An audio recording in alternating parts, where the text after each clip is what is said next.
Oh, hello there, and welcome back to the majors for 2020. For a number of reasons, we've had a break for a couple of events, but we're back now. Oh, hello there, and welcome back to the majors for 2020. For a number of reasons, we've had a break for a couple of events, but we're back now. Oh, hello there, and welcome back to the majors for 2020. For a number of reasons, we've had a break for a couple of events, but we're back now. Oh, hello there, and welcome back to the majors for 2020. For a number of reasons, we've had a break for a couple of events, but we're back now. Oh, hello there, and welcome back to the majors for 2020. For a number of reasons, we've had a break for a couple of events, but we're back now. Oh, hello there, and welcome back to the majors for 2020. For a number of reasons, we've had a break for a couple of events, but we're back now. Oh, hello there.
Well, welcome back. Sorry for those technical issues there with the audio. For a number of reasons, we've had a break for a couple of events, but we're back now. Welcome back. Sorry for those technical issues there with the audio. For a number of reasons, we've had a break for a couple of events, but we're back now. Welcome back. Sorry for those technical issues there with the audio. For a number of reasons, we've had a break for a couple of events, but we're back now. Welcome back. Sorry for those technical issues there with the audio. For a number of reasons, we've had a break for a couple of events, but we're back now. Yeah, you see, I always have to. Sorry for those technical I always have issues to there mute with the audio. podcast For a because number of otherwise I reasons, get horrible we've had a break feedback. for a couple of events, but we're back now. Yeah, you see, I always have to. Sorry for those I technical always have issues to there mute with the audio. podcast For a because number of otherwise I reasons, get horrible we've had a break feedback. for a couple of events, but we're back now. Yeah, you see, I always have to try Sorry for those muting the technical podcast issues there mute with the audio. podcast and For a because number of otherwise I reasons, get horrible we've had a break feedback. for a couple Obviously, of it events, becomes a but bit we're back tricky. now. Yeah, you see, I always have to try Sorry for those muting. technical I always have issues to there mute with otherwise audio. and like For a number of otherwise I reasons, get I just we've get had a break feedback. for a Obviously, couple it of becomes a events, bit but tricky. we're Yeah, back you now. see, I always have to try Sorry for those muting. technical I always have issues to there mute with otherwise audio. and like For a number of otherwise I reasons, get I just get we've feedback. had a Obviously, break we for a live couple on the of podcast. Yeah, you see, events, I but we're always back have now. to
I'm getting the car sounds now.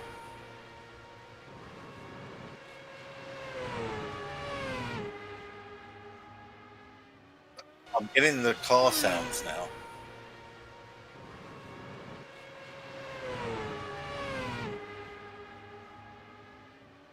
I'm getting the car sounds now.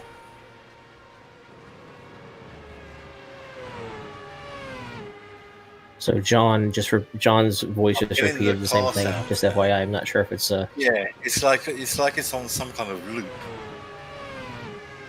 So John, John's voice I'm just getting repeated the same car thing. sounds Just now. FYI, I'm not sure if it's Yeah, it's like it's on some kind of loop. So John, John's voice I'm just getting repeated the same car thing. sounds Just now. FYI, I'm not sure if it's Yeah, it's like it's on some kind of loop. That's bizarre, isn't it? So John, John's voice I'm just getting repeated the same car thing. sounds Just now.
I can see it. Let's see what if it repeats.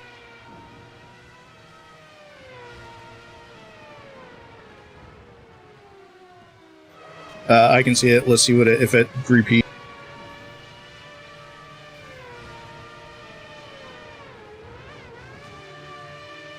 I can see it. Let's see what if it repeats. Okay, yeah. So kill the audio on that. So that means it's in.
Yeah, so select default, and then do turn the auto back on, and we'll see if it loops.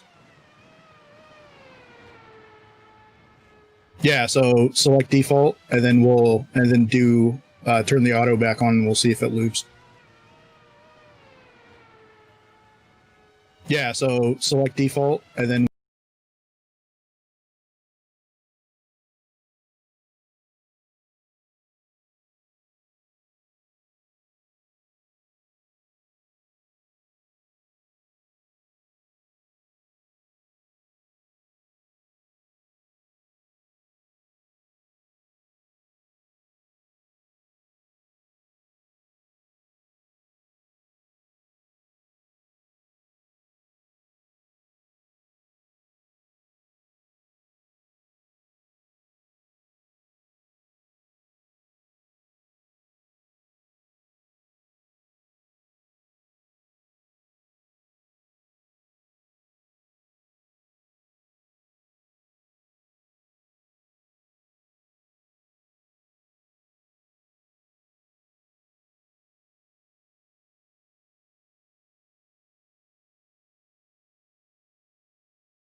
that mixer, Paul. Let's see what other options there are.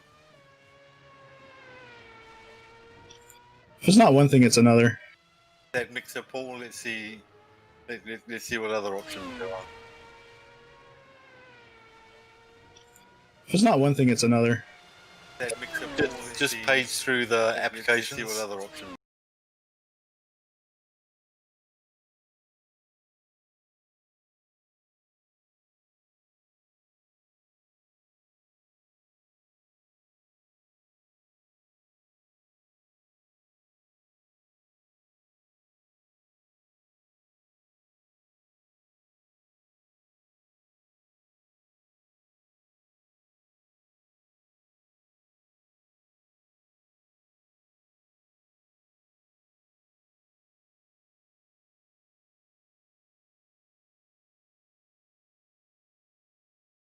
Is your push to talk button in Discord and in iRacing the same?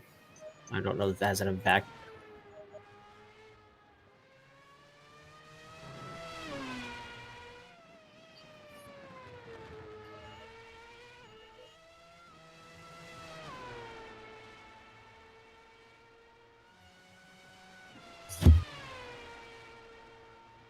Well, I've got sound again.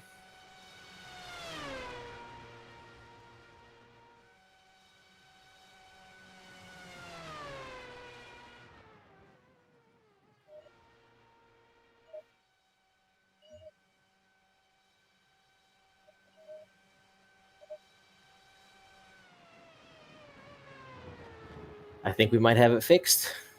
Checking it out.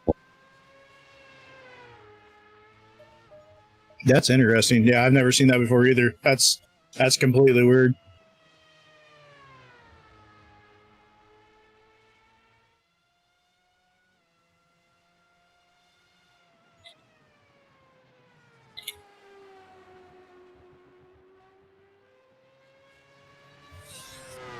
Yeah, just like nothing happened. Well, we've only missed 5 cars anyway, so it's not too bad. It's fine. We'll never know. Well- Chat will never know. My excuse me, my apologies for the technical issues there. We got there in the end. No idea why that was happening. In any case, welcome to Q2 for Spa here with the Majors series. And let's try and get back on track. So welcome back to the Majors for 2020. We have been off air for the last couple of events, maybe due to other technical issues, but we're back now, and at least we'll try and ensure that this Q2 episode happens for every round of the rest of the year. So I'm Paul Rogers, the inept, useless host here, and I'll be joined by Mike Ouellette and John King. And in this episode, we'll be watching the on-track action, but mainly be catching up with what's been happening with the majors over the last couple of months. So, obviously, this episode comes from Spa, and it's a motor racing circuit located in Stavelot, Belgium, and is the current venue of the Formula One Belgium Grand Prix. It started hosting the Grand Prix back in 1925 and has held the Grand Prix every year since 1983. Spa also hosts several other international events, including the 24 Hours of Spa and the World Endurance Championship 6 Hours of Spa and the TCR Spa 500. It's also home to the Uniroyal Fun Cup 25 Hours of Spa, which is one of the longest motor races in the world. So the circuit's undergone several redesigns through its history, most extensively in 1979 when the track was modified and shortened from a 14.1 kilometre track using public roads also down to a 6.95 kilometre track.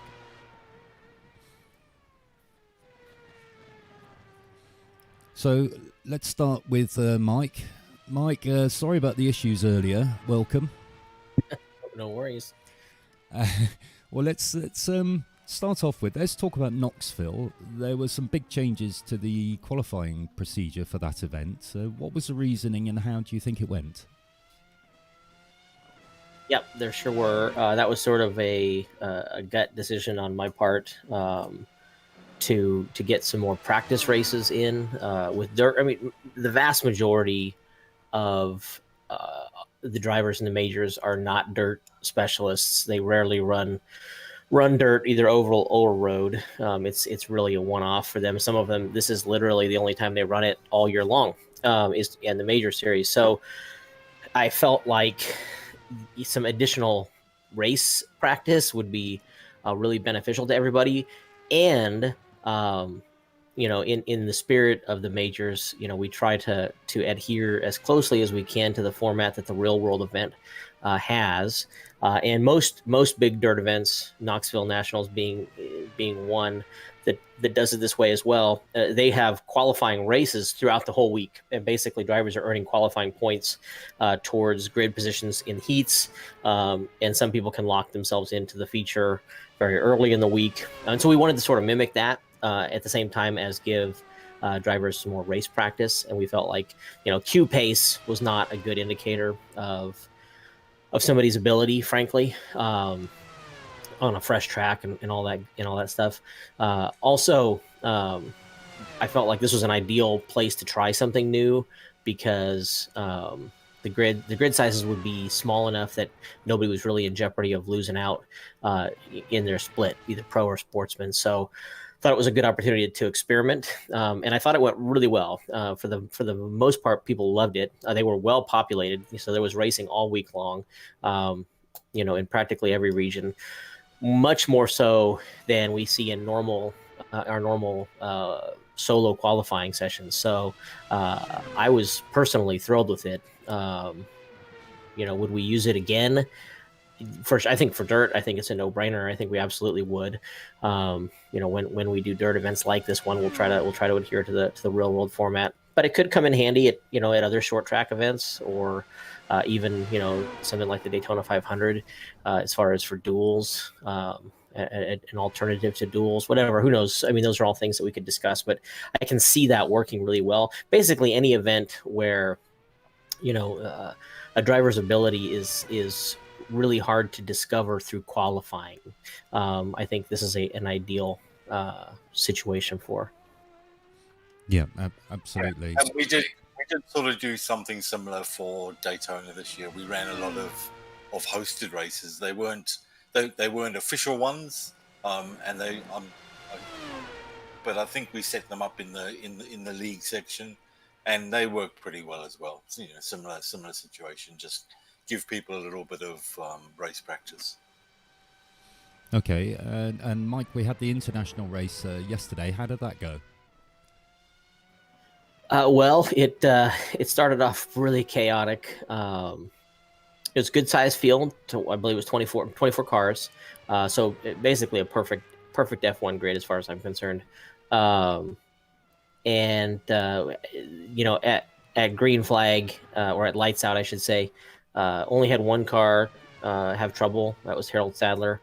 Everybody else got away pretty cleanly, but unfortunately, that was not a harbinger for the rest of the beginning part of the race. There's a lot of carnage. A lot of people moved up a lot of spots just by staying clean. John was one of those. Eventually, the race did settle in. Quarter way in or so. People started to settle in, and obviously their cars got lighter, less fuel, easier to drive, and people just got more comfortable. But it's just a testament to how difficult these cars are. So it was a little rough around the edges, but to be honest, the race for the win couldn't have been better.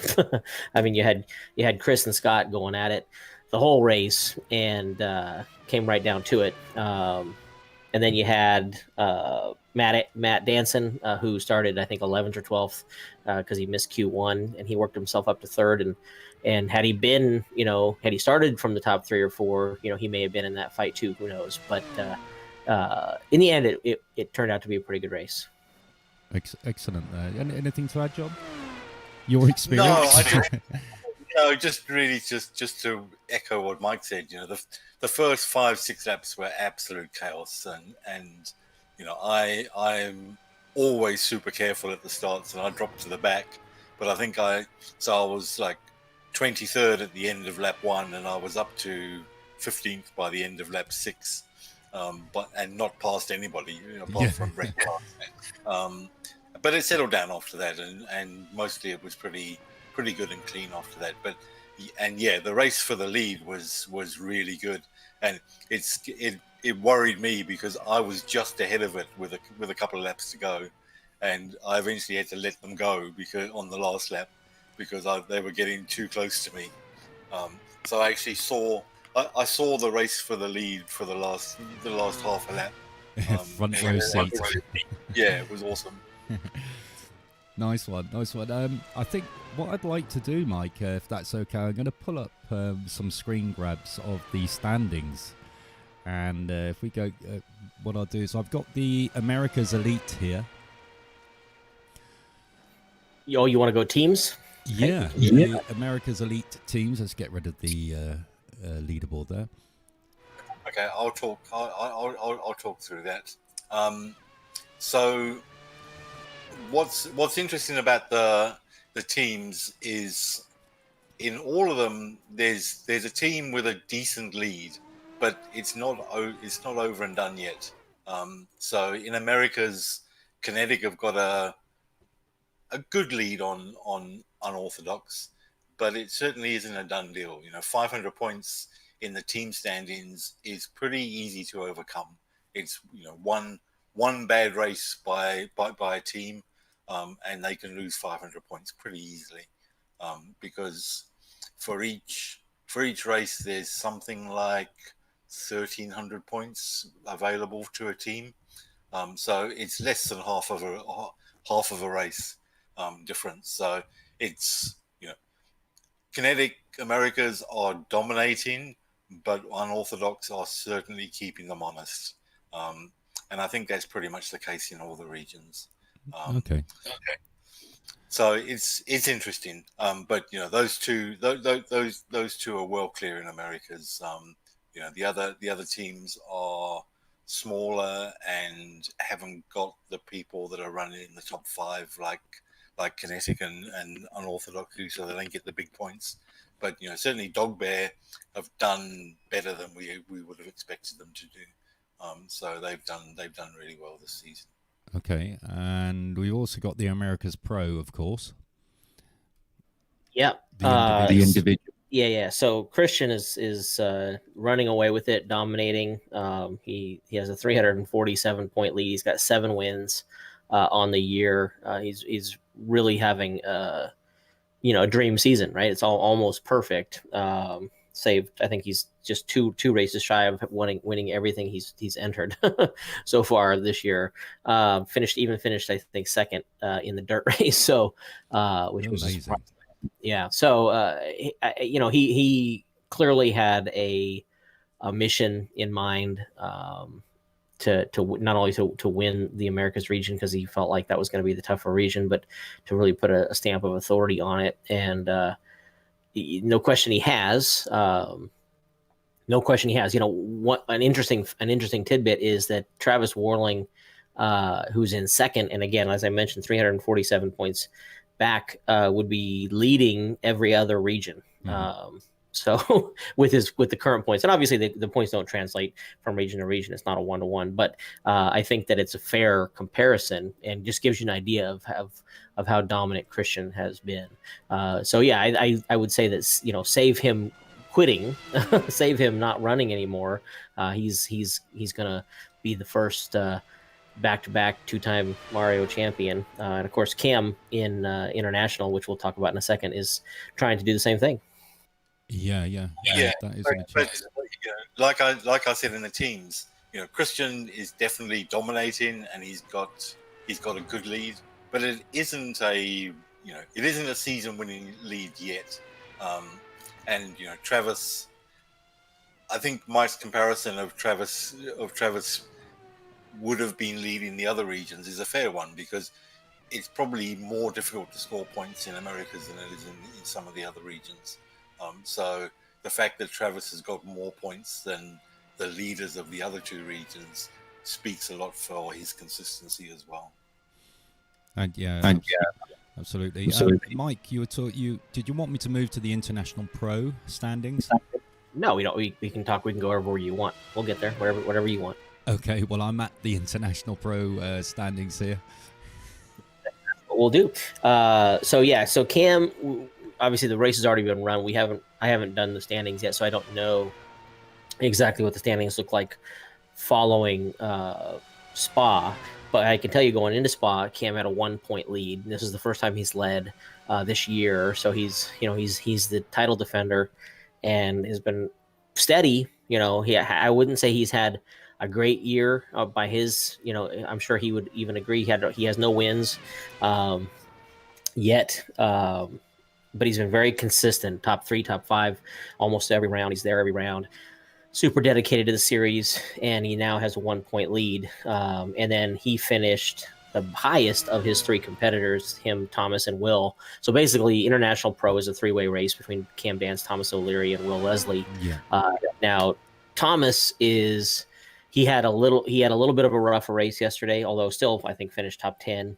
But his point standing is a lot more tenuous than the other 2, because he's got 2 drops already. So any bad finishes for him are going to have a dramatic impact on his points, whereas somebody like Cam, who has been consistent all year, he actually can afford a bad race, and it's not going to have a real negative impact on his points. I honestly think that Will is in a better place than Thomas right now to challenge Cam, and I think it's going to come down to the wire regardless. But like I said, Cam is trying to become the first person to repeat as champion in their region. And Christian is trying to do the same, only he's doing it, and he'll be the first person to win multiple regions. And this is, since 2014, so quite a long time. Yeah. I'll move over to the international elite teams. Again, we can see a theme running through here. Yeah, so this is a similar situation to the Americas teams, where Kinetic has got a good lead, but probably it's not a done deal yet.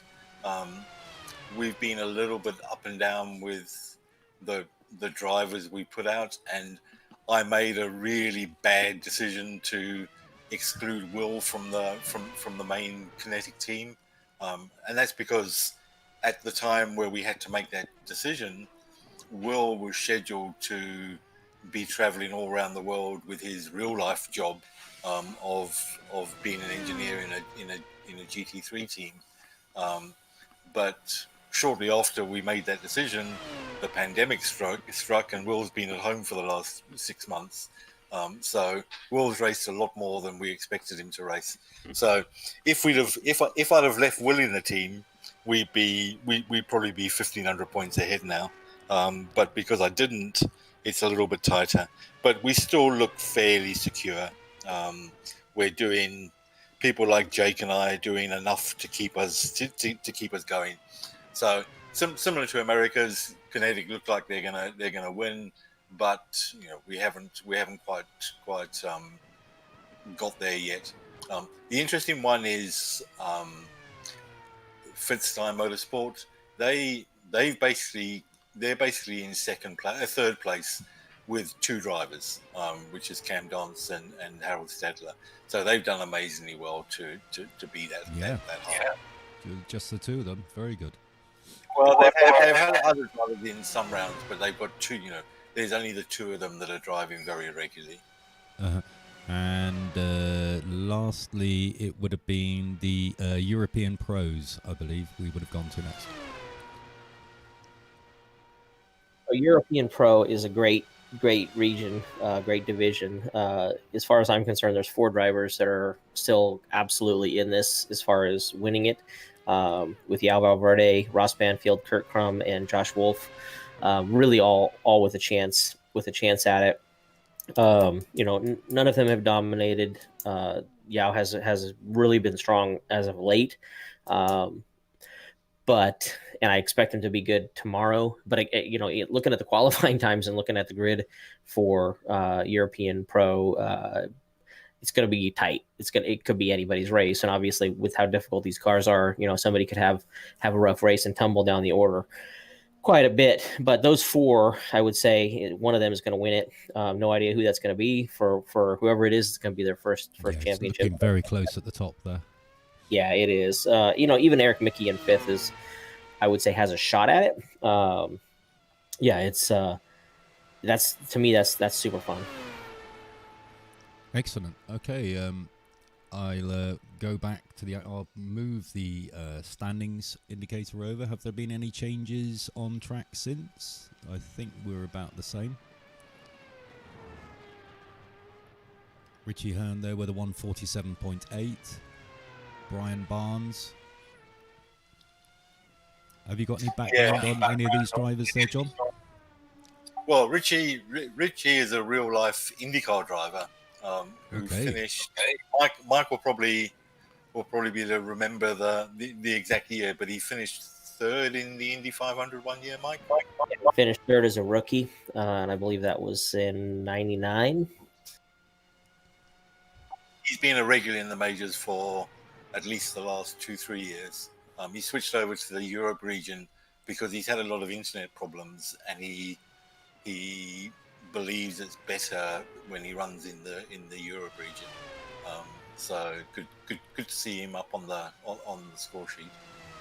It's great to see Richie back out there, and just as a, sort of an aside, the Elite West team, they would always be pretty strong in the Americas region with Richie and Co.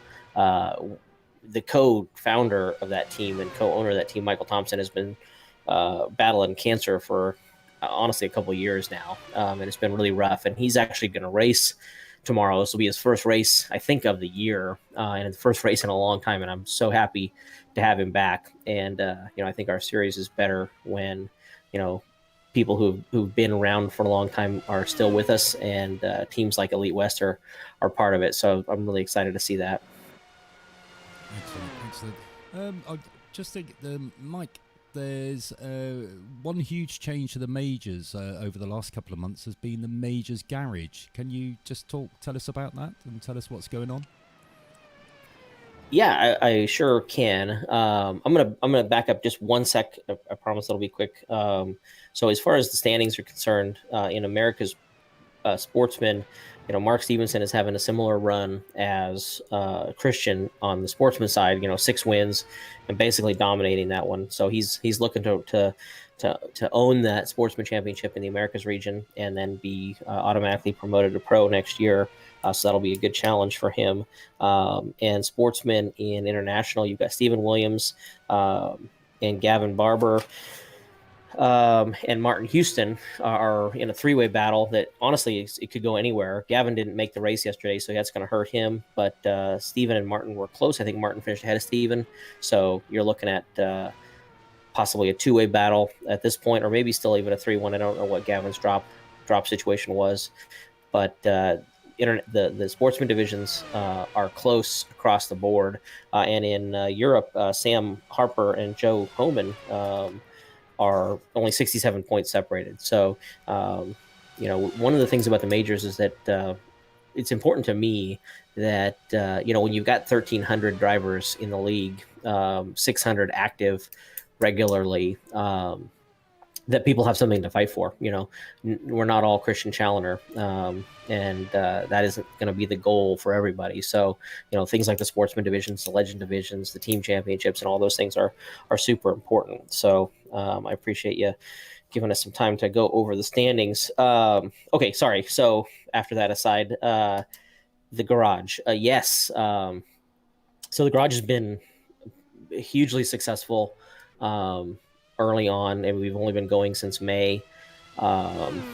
We now we're covering 33 cars on the iRacing service, open setup cars on the iRacing service. Obviously, the primary intent of the garage, the initial intent, was to make sure that we had setups available for all of the majors races, because I was just tired of not being able to get them, to be able to get something decent for our members to run to starting point wise. And so we started the garage, and it's really taken off into something else. We now, like I said, we have over 33 cars that we're doing work on.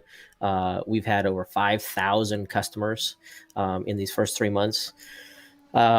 So really, really exciting. And next month we have season 4 in the iRacing season 4, and we have a huge change coming up where we're going to be having people subscribe or the ability to subscribe monthly to the garage. So right now people buy their setups a la carte.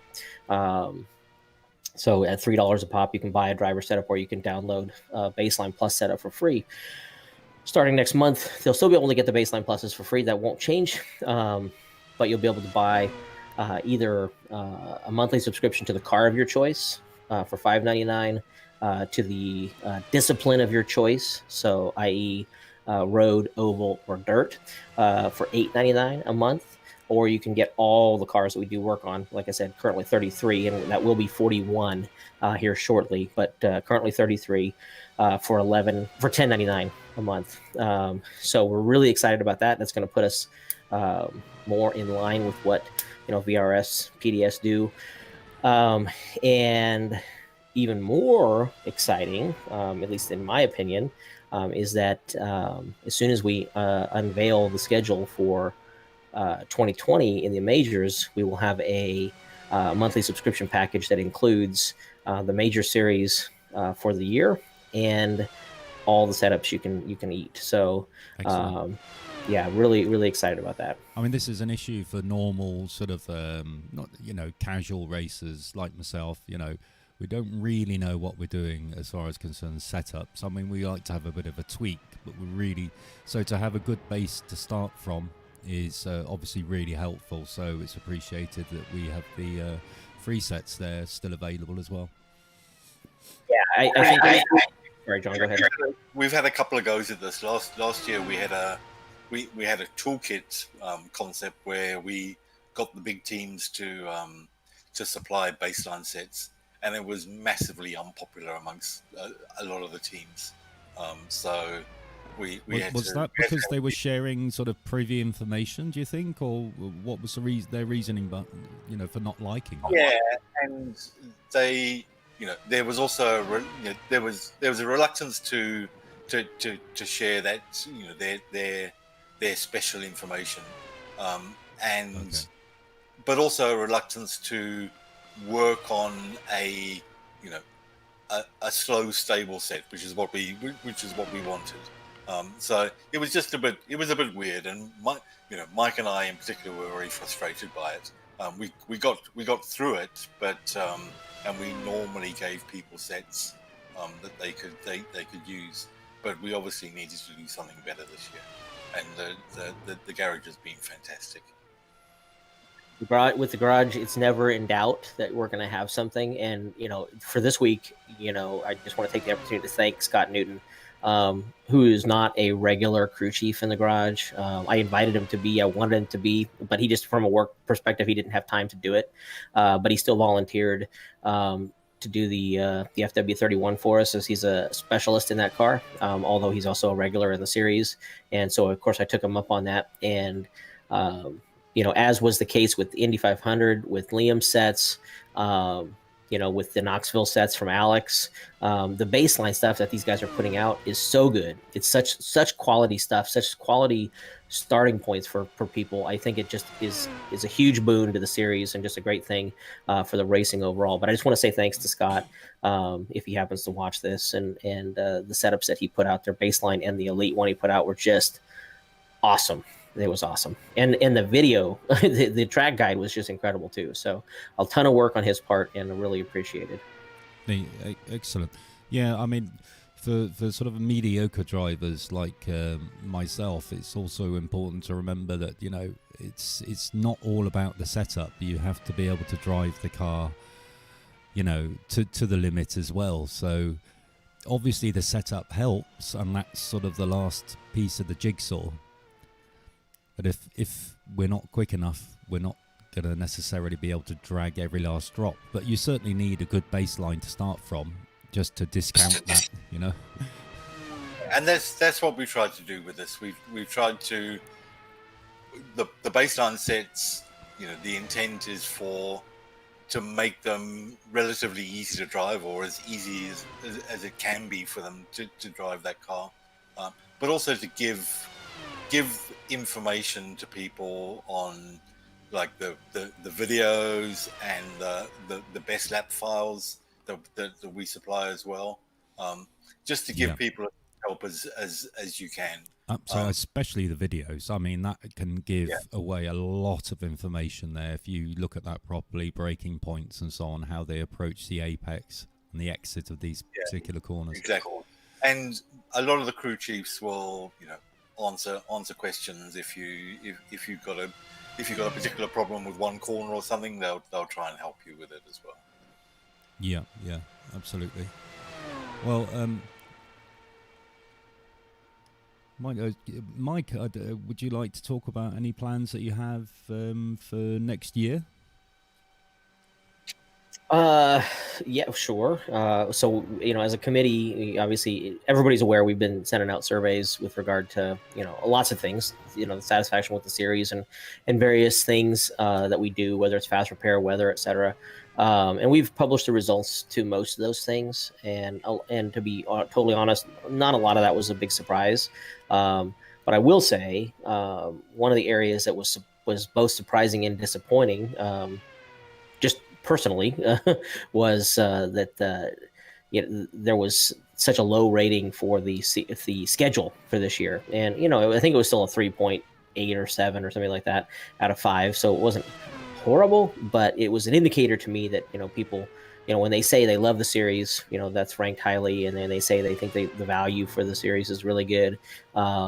It's well over, that was the highest I think that we've ever seen it at, like a 4.4. So people still think all those things are great, but they were just like, gosh, something about the schedule just didn't sit with us.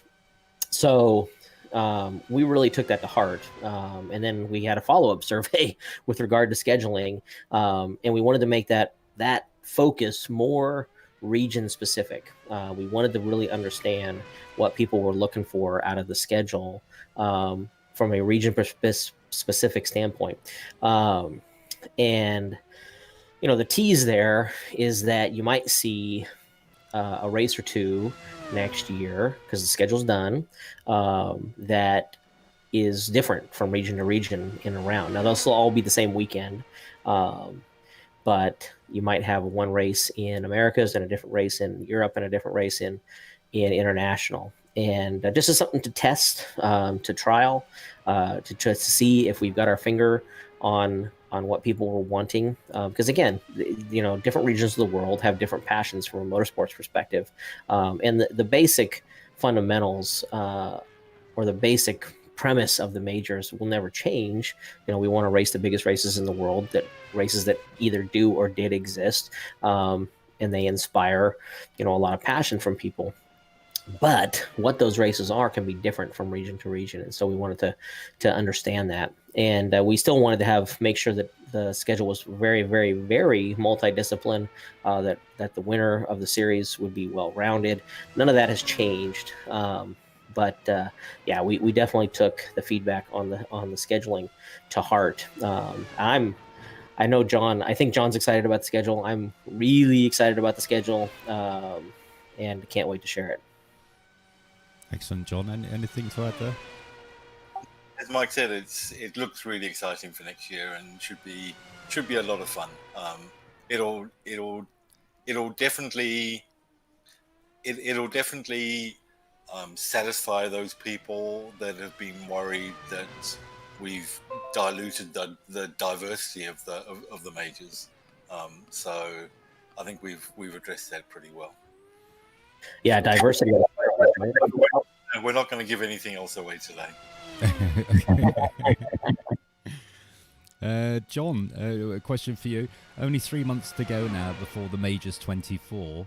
So I know the rules are fairly well set, but do you want to go through any of the highlights or anything that's still under discussion? Yeah, so the race is on the 5th of December. It's at the Nürburgring, and we're going to try and have 4 classes. So GT3, which will be by invitation only for the top elite and premier teams, so the pro and sportsman teams, and then GT4 and TCR. We've also included a 4th class of the Ford Mustang, the old FR 500S. But we have allowed for in the rules of dropping a class if there isn't enough entries, and we are a bit worried that we'll end up dropping the Mustang. Although of course I'm now inviting people not to enter that one, but we'll see. If we get enough entries in it, we'll run that class. If not, we'll ask the people that have entered that if they want to move to one of the other classes. The invites will start going out as soon as we can. So we have to wait until we know for sure which teams are going to qualify. So as soon as people have locked in their places, I'll start sending out the invites and getting responses back. As soon as the last round of the regular season is finished, we'll open registrations for all the other classes. And one provision we've made before this year is that we've said after 2 weeks of the registrations being open for majors teams, if we haven't got a full grid, we'll open it up to the world basically. So we'll make it available to non-majors teams within iRacing, because we really want to get a full grid for this one. Yeah, that would be good. Yeah, excellent. Mike, sort of drawing to the end of this session here, I'd just like to point out the reason why there's most people have already qualified. I think that's correct here for the race today. So that's why we're only seeing 10 drivers here. Yeah, it's a bit random on these last Q sessions on how many people we get in them. this one I think was fairly done and dusted, and people knew what their pace was, and there weren't many people that did a second run today, because it's just such a difficult car to do. We often get, often these sessions are pretty interesting, particularly on the oval races, because people try again and try and bump people off. But this one was a little bit duller than normal, but it's okay. And the reason that we do a lot of talking in these sessions is that we sort of half expect that. Yeah, absolutely. Well, I have to say my apologies to both of you and to any viewers for the absolutely terrible engineering and audio issues that I experienced earlier. Being humbled is always a good thing. So it's absolutely ridiculous, and I'm sure it may well have been amusing for some people watching as well. But apologies for that, and I've learned a lesson to mute my Chrome in the background. I think pretty much we're there, unless you have any parting words there, Mike. No, I thought it was a good show, regardless of the start. So that's okay. We overcome the hurdles. The other thing I wanted to talk about for next year, I kind of forgot. Not schedule related, but I want to really implore people, because and we haven't worked this out yet officially, but the way that people are locked in to either the top pro split or the top sportsman split next year is going to be a little bit different, and I'm not going to get more specific than that, other than to say I expect extreme growth in the series next year, partly because of the garage, and because of that, and that's always been one of our goals, is to grow the series, so that's a good thing. But the potential downside of that is that you lose sort of the family close-knit aspect of the series of any league.